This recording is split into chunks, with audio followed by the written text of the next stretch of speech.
straps, once again, concentrating on making sure your clients are not wedged in on these shoulder blocks so that you can get the range of movement for the arms. The hands usually go in the little loops. If you've got a choice of loops, and it's always a flat hand with just across the palm of the hand. The legs will just be lifted into tabletop. Now, try and avoid this if you can, and straight legs if you can. It can be quite a challenge. Now, if you need help to get the clients to get their back flat, just move the knees closer. It also takes pressure off any of those clients who have back pain and backache. They can as well, of course, just rest their legs if we're not going to use the legs in that position. So we kind of always aiming for the knee in line with the hips.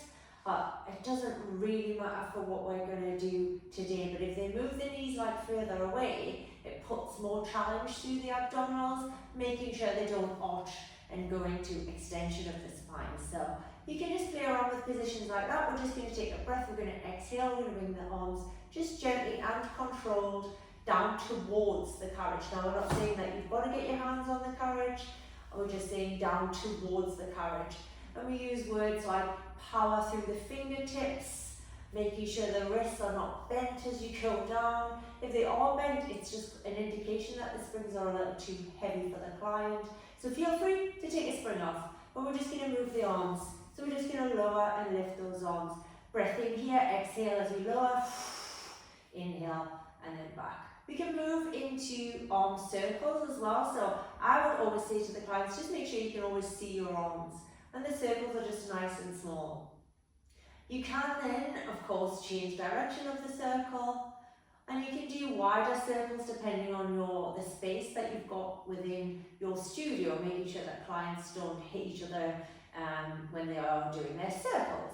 You can then do some static work where we just hold the arms out straight, and we can just do single leg extension. We can do it double leg extension, you can do lower lift, etc., etc. And we can curl. We can do single leg stretch, so this is quite reminiscent of single leg stretch. And this would potentially take us into the 100. So one of the moves that you can do for the triceps, which you will definitely need to lighten the springs for, is I have my arms, the upper arm is flat on the reformer carriage. So I started, nice flat arm pressed in, and then just push and force the elbow in to the carriage. We're going to keep the elbow still. We want the arms to not go in this direction because look what it does to the wrists. So we're just going to have arms, the lower arm, forearm up, and then we're just going to lower and lift from there.